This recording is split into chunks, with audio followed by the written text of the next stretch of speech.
Hey everybody, Mr. D back again for a little more remote learning.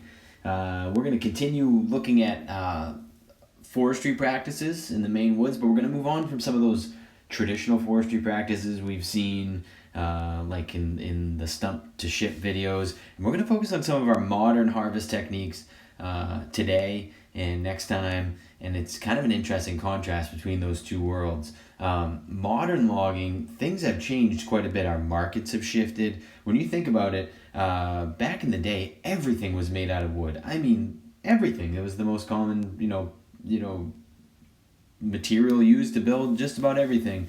And things have changed. Once plastic came along, we've really reduced the amount of wood used to build things like boxes and things like that. And also, our use of paper across the globe has reduced as we've become more of a technologically advanced society. So a lot of these forest products that we used to be in massive demand have kind of waned a little bit, but there's still demand for forest products out there. But the markets have changed, and foresters and loggers have had to become a little different in their techniques because of it. Modern logging is highly efficient, and what we're going to see throughout this video is that it employs far fewer people nowadays. When we look back at that stump to ship video, and one of the things I'm constantly pointing out to you guys is how many people are in those shots. I mean, there were dozens and dozens of guys on a single logging crew, and that's because it was all manpower. Nowadays, depending on the technique we're looking at today, you're talking about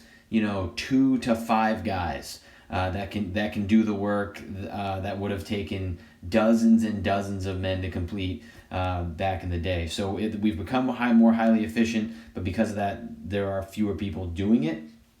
And we've had a massive shift towards heavy machinery compared to livestock use for the actual harvest and retrieval of wood from the forest. So you're going to see that today. There's been a major shift from heavy machinery to livestock. Remember, we talked a couple classes ago about how the fuel for those early loggers was food and hay, right? You had to feed the men that were doing the work and feed the livestock that were pulling the wood around. Nowadays, it's diesel and probably food for the guy running the machine. But yeah, it's just a whole different ball game these days. So what we're going to look at today are two different styles of logging. This is by no means, black and white. There's a variety of different operations out there. But if you drive around the North Maine woods and you watch loggers at work up there, you're going to see mainly kind of two different categories of logging still happening up there. It's all highly mechanized, but there's kind of two different ways to go about it.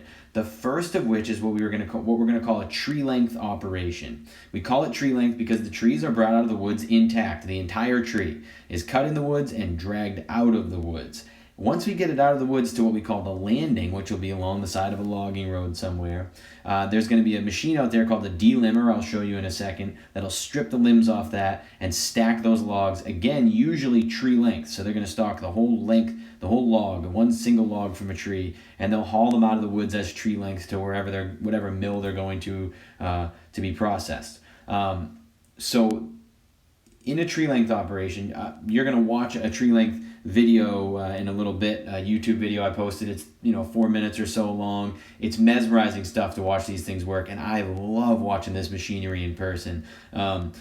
A tree length operation is going to use a machine called a feller buncher, and there's a feller buncher right there. It's got a series of claws. It can grab a hold of the tree. It's got a giant spinning blade on the bottom, and as he moves that piece of machinery towards the tree, it cuts the tree off and grabs a hold of it, holds it vertically, and then gently lays it down.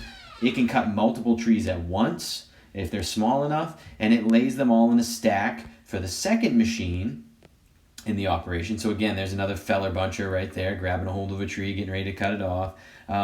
The second machine that's going to come along is a skidder, whether it's a grapple skidder like that one or a cable skidder. They're going to come along and grab a hold of these entire trees and drag them out of the woods to the landing, where this machine sits and waits. This is a delimber. It's going to grab a hold of that tree and strip the limbs off and then stack those logs up nicely. So at this point in a tree length operation, and you'll see this in the video, you're going to have stripped nice logs ready for the mill, all stacked up in these big tall stacks.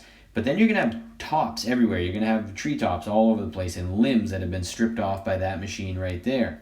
Now, nowadays, you got a couple options. Option number one, you can chip all that and sell it as biomass for power plants and all kinds of other uses, and a lot of people do. A lot of times we get use out of every bit of the tree. I've also seen operations where, though, the skidders that are dragging the trees out will turn around and grab a grapple load of tops and drag them back into the woods, and they'll actually cover up all their skidder trails with those tops, and that's a way of protecting the soil, because we can cause a lot of soil damage with this heavy machinery.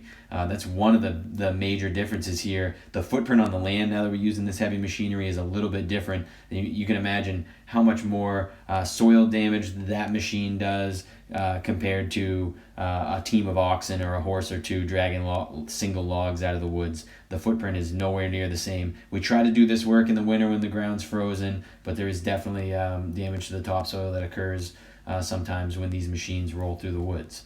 But just highly efficient. The videos of these machines at work are mesmerizing, and to watch them in person is mesmerizing. I have a ton of appreciation for the guys that run this equipment because it takes a lot of skill. You think about the guy sitting in the cockpit right there running that feller buncher. He has to be a tree identification master, right? Because he's probably got a prescription from a forester that's telling him exactly what species to cut, what size they need to be, and if that guy messes up, he messes the whole thing up.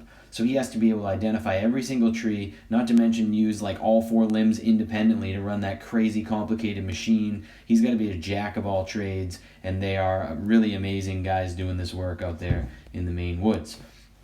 Now, the second operation, slightly different than our tree length operation, is what we call a cut to length operation. And you can kind of see the difference right there. There's a forwarder loading those logs onto the machine, and you can see that those logs are already cut to length in the woods. Those look like what? 16-foot logs or so, maybe 12-footers, and those are cut to whatever length the mill they're going to wants them at, and that's the main difference. Instead of dragging whole trees out of the woods, we're going to use this machine, a forwarder, to bring logs that have already been cut to length out of the woods. There's another key difference here as well. There's only 2 pieces of machinery required compared to the 3. Okay? Now, if we look at the machinery required here, instead of a feller buncher that's going to grab a hold of the tree and cut it off and then lay it on its side, you're going to see in the second video I post a processor. So it's similar to a feller buncher, but it's even more complicated. This machine is able to grab a hold of this tree, cut it off, lay it on its side, strip the limbs off of it in the woods, and then cut that log to specific lengths depending on the species. So there's a whole bunch of computer controls in there. You can tell this machine, I just grabbed a hold of a yellow birch, and it knows, well, yellow birch should be cut to 8 feet, and it'll do it for you. It's just amazing high technology logging going on in the woods today. Now, once you have those things cut to whatever length they need to be, we're going to use these machines right here called forwarders. Instead of skidders, these forwarders are going to come along. They're going to use their grapple, grab a hold of these logs that have been cut to length, stack them on the back, and haul them out of the woods, and then create these nice piles along the side of the logging road. There's some advantages here to the cut to length operation.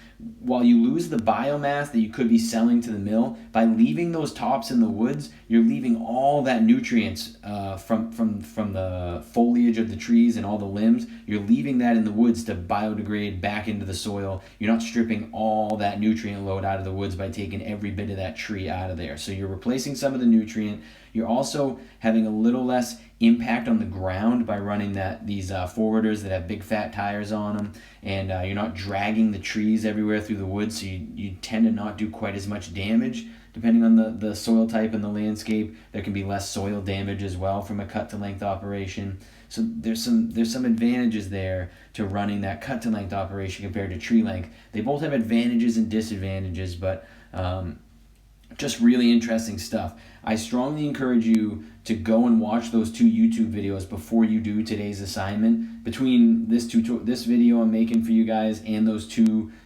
brief YouTube videos I'm putting up, you should be able to answer all the questions in today's assignment, and make sure you submit that thing when you're done. I hope you enjoyed taking a look at just some of this heavy equipment. I didn't want to make the video too long. I could just go on and on about this stuff. I find this machinery and these operations just absolutely amazing. And hope you guys get into watching those videos as much as I do. I love sitting there and watching all the heavy equipment work in the woods. So go go ahead and go over to YouTube, check out those other 2 videos I posted today, and then get to work